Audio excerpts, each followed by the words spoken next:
Hola a todos, soy Inmaculada Medina Chica, fisioterapeuta, experta en terapia manual y dolor crónico, y vengo a presentarles el papel de la fisioterapia en la incontinencia urinaria. Bien, para hacer esta charla más amena vamos a dividirla en una parte primera introductoria, donde se hará un repaso de la anatomía del suelo pélvico. Posteriormente hablaremos de lleno de qué es la incontinencia urinaria, qué tipos hay, si existe una clasificación, unas posibles causas, qué causas a nosotros como fisioterapeutas nos incumben de lleno, qué es lo que podemos mejorar, por qué tenemos campo de actuación aquí. Y ello nos llevará, por tanto, a marcarnos unos objetivos, una valoración, cómo realizar esa valoración en fisioterapia y posteriormente qué tratamiento abordar o qué herramientas de tratamiento existen en el campo de la fisioterapia que podamos abordar en este tema. Vale, para comenzar, por tanto, debemos decir que el suelo pélvico o diafragma pélvico se define como un conjunto de muscular en suspensión dentro de la pelvis ósea. Como sabemos, la pelvis ósea está formada por los dos huesos ilíacos, sacro y coxis.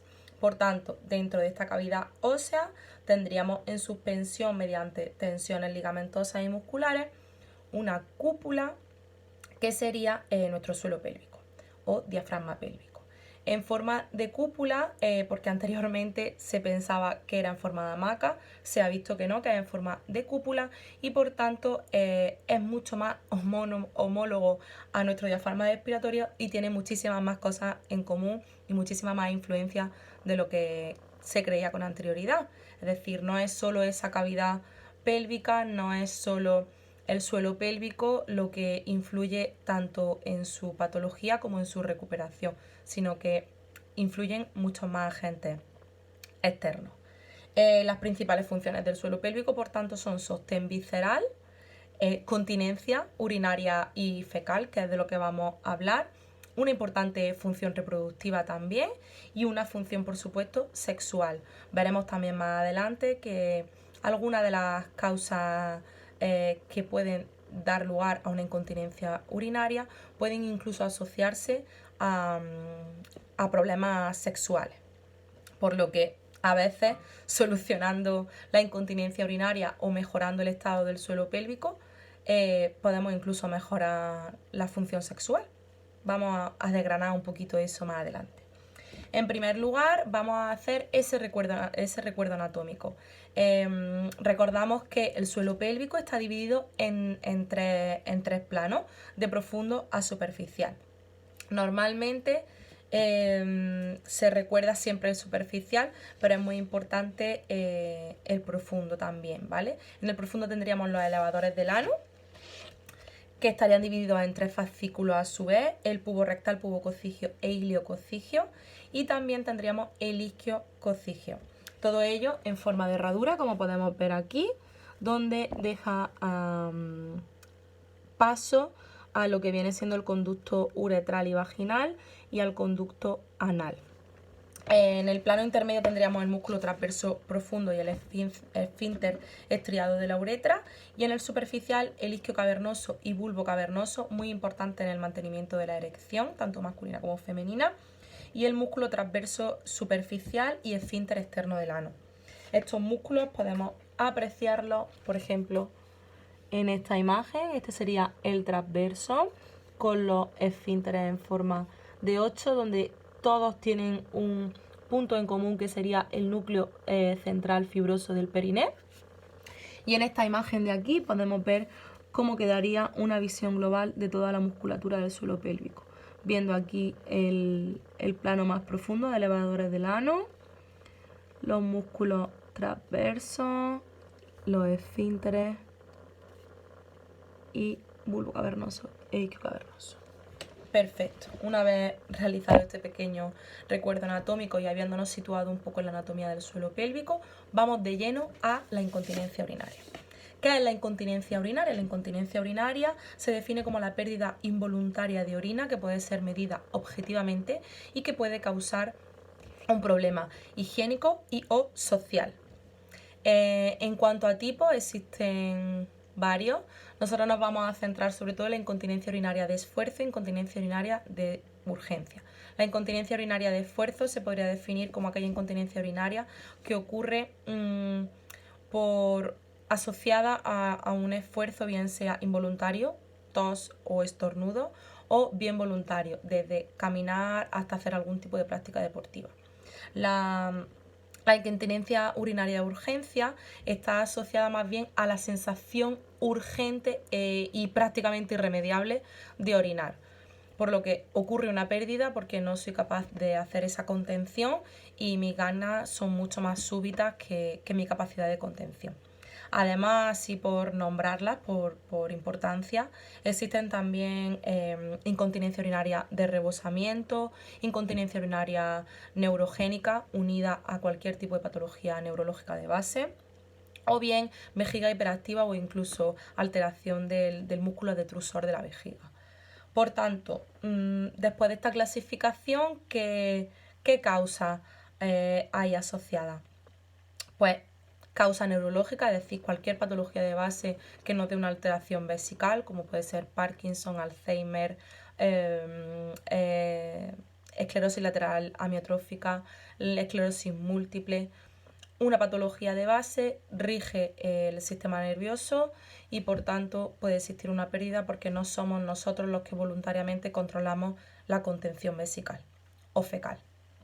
Además puede existir incontinencia urinaria, en este caso por algún daño a nivel nervioso periférico, por una intervención quirúrgica, parto traumático, etc. Y el otro gran campo de causa sería por una incompetencia muscular, bien por disinergia, bien por debilidad, por falta de fuerza muscular, por falta de compaginar fibras musculares, etc. Pero antes de nada debemos saber diferenciar entre tono y fuerza, ¿vale? No es lo mismo un suelo pélvico hipotónico que un suelo pélvico débil, ni es igual un suelo pélvico hipertónico a un suelo pélvico fuerte. Lo ideal sería un suelo pélvico normotónico, es decir, existe una contracción muscular de base buena, que además a una contracción voluntaria reacciona de forma competente y cierra el esfínter. Es decir, lo ideal es un suelo pélvico normotónico y fuerte. ¿Dónde empiezan las alteraciones? Por ejemplo, lo más habitual sería encontrar un suelo pélvico hipotónico asociado a una debilidad muscular. Es decir, cuando realizamos nuestra exploración intravaginal, no encontramos apenas resistencia, la paciente quizá no note incluso nuestro tacto digital y nos cuesta detectar esa sensación de vientre muscular activo de las paredes vaginales. Pero además, si le pedimos una contracción muscular, no existe ese cierre voluntario del esfínter. Pero también, y a veces es poco nombrado, puede existir un suelo pélvico hipertónico con un tono de base bastante elevado que esté débil o fuerte y nos puede dar patología de las dos maneras. Si está débil, hay una incontinencia urinaria. ¿Por qué y cómo? Porque muscularmente se está tan cansado de mantener esa contracción constante que cuando yo voluntariamente le pido que retenga el pis, retenga el pis porque tengo esa sensación, hay una incompetencia, mi músculo no puede contraer más, está tan cansado que claudica y existe una pérdida.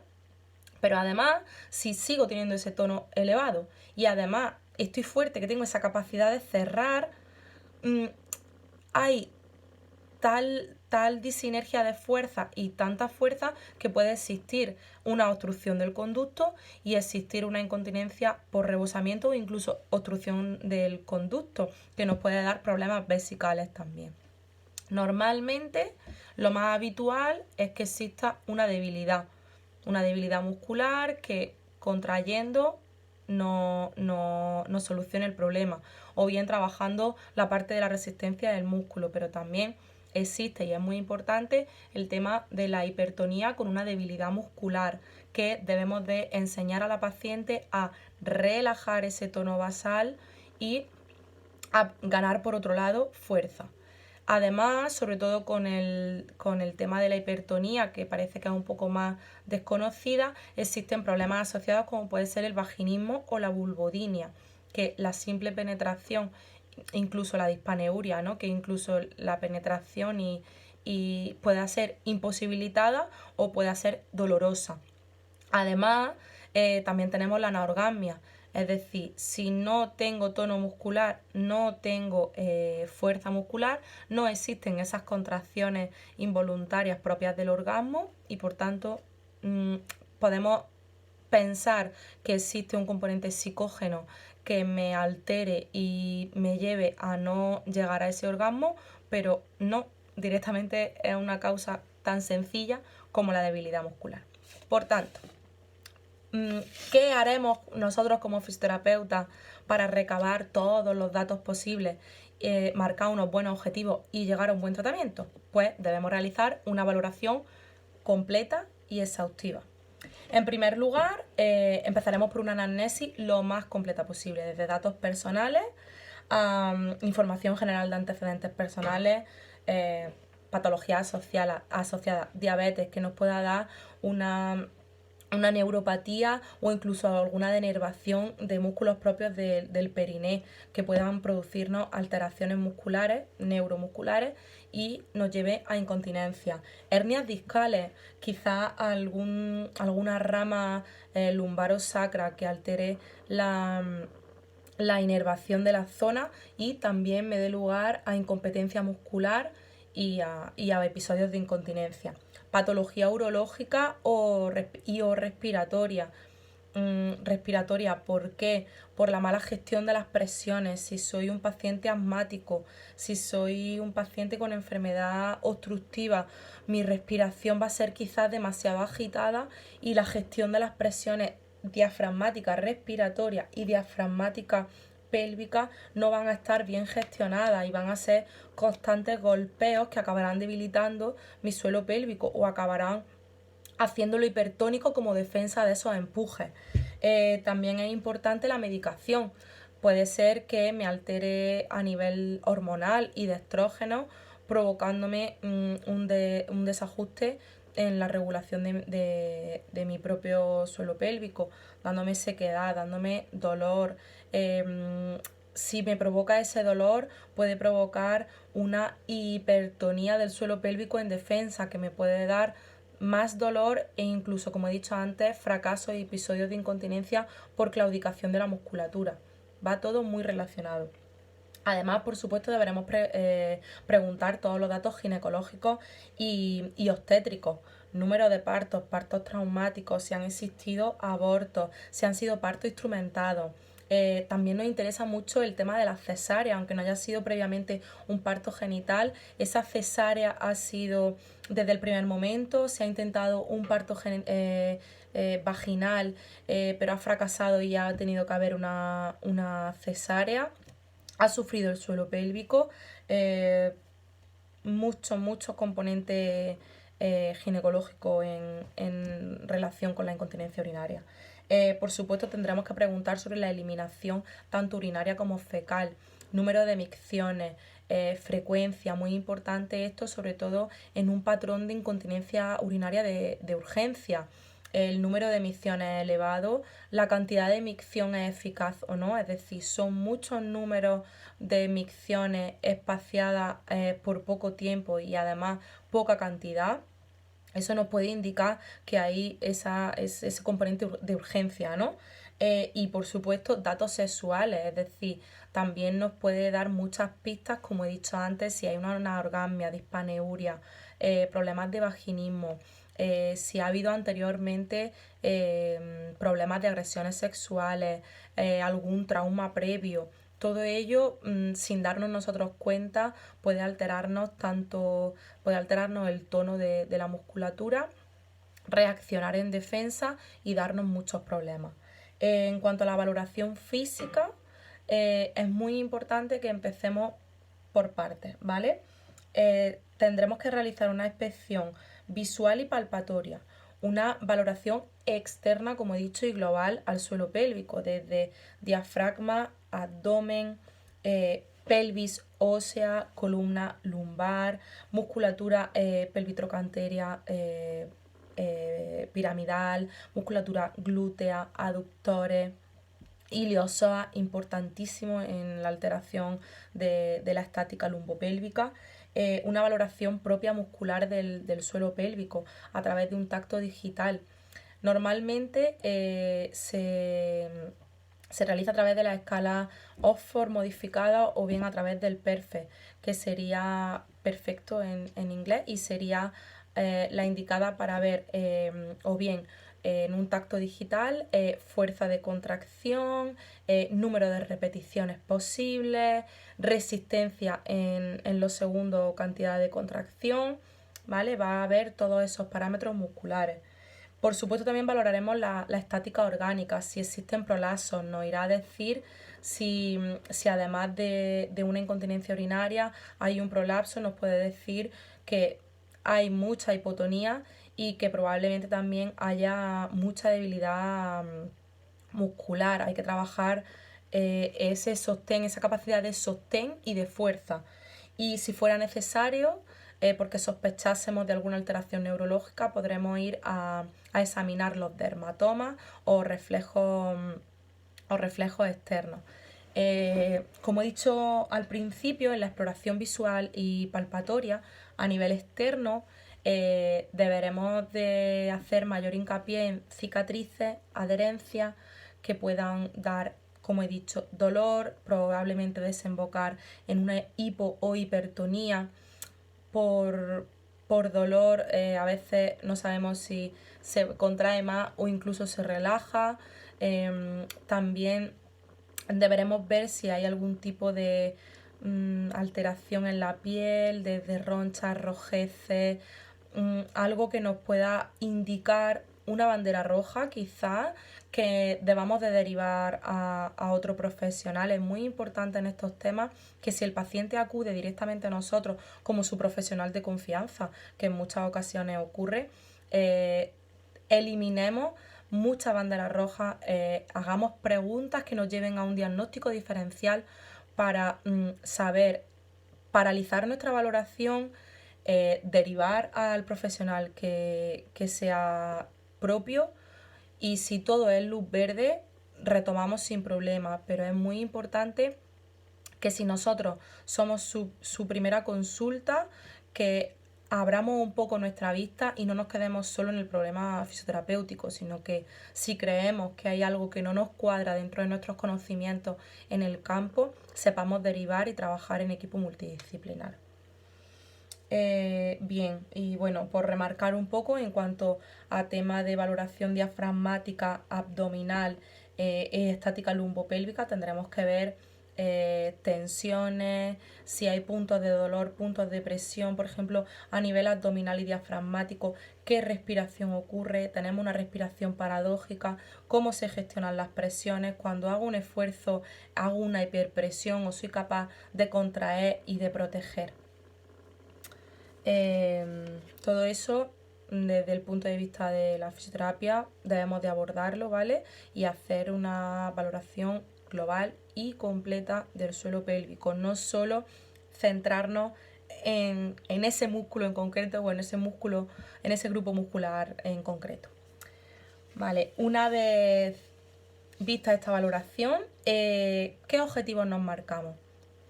Como bien dice la presentación, nuestro objetivo principal es mejorar la incontinencia urinaria, pero como he ido hablando durante todo este tiempo, a veces la incontinencia urinaria va al lado de dolor, dolor en la zona, dolor a la micción, dolor en la defecación, o incluso dolor en las relaciones sexuales, anorgasmia, como he dicho anteriormente. Por tanto, nos centraremos en mejorar esa incontinencia urinaria, pero cuidado, porque otros síntomas asociados pueden darnos pistas e incluso mejorando una cosa puede mejorar el resto y en global mejorar bastante la calidad de vida de nuestro paciente.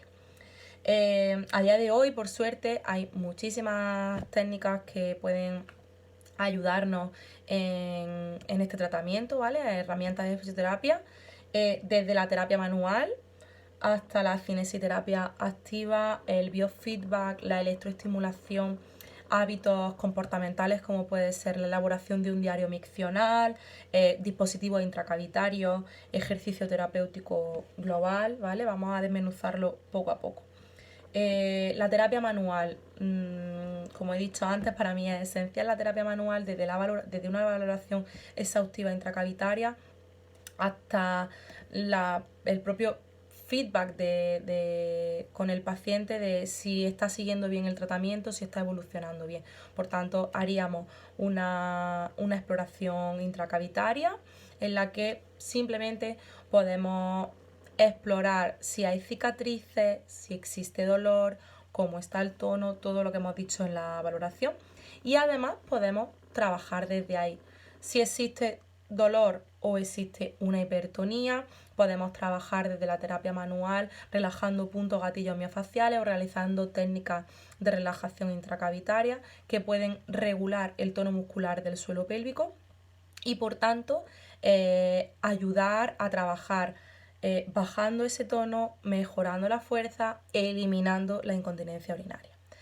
También en personas que presentan bajo tono o debilidad muscular, podemos trabajar desde la terapia manual para mejorar esa sensación de propiocepción o conocimiento de la zona de la paciente. También podemos trabajar con la persona con espejos, con educación a la salud en posición de sentado, posición de estirado, etc.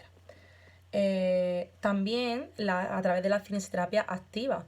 Es muy importante que si el paciente, por ejemplo, ya entiende lo que es una contracción del suelo pélvico y simplemente necesita ganar fuerza porque hay una ligera debilidad del suelo pélvico, podemos enseñar los ejercicios de Kegel, número de repeticiones fijadas, número de veces, número de posiciones, y el paciente solo mediante cinesioterapia activa puede realizarlo. Por el contrario, si existe un bajo tono, no existe buena conciencia de la zona, además tenemos mucha debilidad, podemos recurrir a herramientas como puede ser la electroestimulación, despertar un poquito la fibra muscular hasta que existe esa capacidad voluntaria de contracción, o el biofeedback, en el cual a través de un dispositivo intracavitario y una pantalla de ordenador, un dispositivo informático, podemos ver si estoy contrayendo mediante una gráfica, si estoy contrayendo, si estoy relajando, por lo que nos puede servir tanto en hipertonía como en hipotonía. Aprender a relajar ese tono, a bajar o aprender a contraer y ganar esa fuerza a través de ese feedback de que sé que lo estoy haciendo bien. También en cuanto eso podría ir más relacionado a incontinencia urinaria de esfuerzo, ¿no? Pero si por ejemplo por el contrario tenemos alteración en incontinencia urinaria de urgencia, podemos establecer mediante un diario miccional el número de micciones que son las recomendadas, espaciar ese número de micciones para aumentar la cantidad que sea más de forma eficaz, y podemos llevarlo regulado todo en un diario miccional hasta que se automatice por la persona. En cuanto a los dispositivos intracavitarios, son muy eficaces a día de hoy, conos vaginales, pesarios, bolas chinas, incluso vibradores. Debemos de tener muy claro en qué tipo de patología y a qué tipo de personas recomendamos esto. ¿Qué quiero mejorar? Quiero mejorar fuerza, quiero mejorar resistencia, mi paciente tiene una debilidad muscular marcada, voy a frustrar su ánimo por el tratamiento si le marco un objetivo de un pesario o de una bola china que la mantenga durante todo el día cuando quizá apenas es capaz de realizar un cierre o una contracción eficaz, o incluso si hay un bajo tono que no sea apenas capaz de mantener su propia estática orgánica pélvica. Hay que tener mucho cuidado, por tanto hay que establecer bien las pautas, en qué momento recomendar este tipo de dispositivos. Quizás el tema de los vibradores puedan ayudarnos como la electroestimulación en un primer despertar de la zona de esa activación muscular, o las bolas chinas o conos pesarios puedan ayudarnos si hay un bajo tono, pero quizá haya una fuerza más o menos recomendable, o también puede ser que nos ayuden al final del tratamiento para perfeccionar y llegar al objetivo establecido. Hay mucha combinación, pero es muy importante saber qué tipo de paciente tenemos delante y cómo establecerlo. Y por último, el ejercicio terapéutico, en el que el trabajo de estabilidad lumbopélvica a través de actividades tipo pilates, trabajo abdominal hipopresivo, mejora de la postura, de la estática pélvica, etc. Es muy importante porque regulará todas las presiones y nos ayudará con ello, con la mejoría global del cuadro. Por lo que, para finalizar, vamos a concluir que la incontinencia urinaria de esfuerzo a día de hoy, con las herramientas disponibles de la fisioterapia, es un problema tratable y relativamente fácil de mejorar, por lo que tenemos herramientas bastante válidas. No obstante, la terapia activa y participación por parte del paciente es bastante importante, es apenas más del 50% del tratamiento. Es muy importante también la prevención y la actuación precoz, eliminando tabúes de este tema, haciendo un acompañamiento, si tenemos la oportunidad, en el caso de la mujer, de la preparación preparto, del acompañamiento en la edad en el momento del puerperio y el posparto, esa recuperación, hacer ese acompañamiento para que años después de 2, 3 partos no aparezcan graves problemas tipo de prolapso o incontinencia urinaria graves. Y por último, todos estos temas que hemos hablado también son extrapolables al género masculino, por lo que, vuelta a decir, es muy importante la eliminación de tabúes y que se hable mucho más de este tema y que podamos acercarnos a nuestros pacientes y trabajar con ellos de la forma más eficaz posible. Espero que les haya gustado, que esté todo bastante bien explicado, y por supuestísimo gracias por su atención.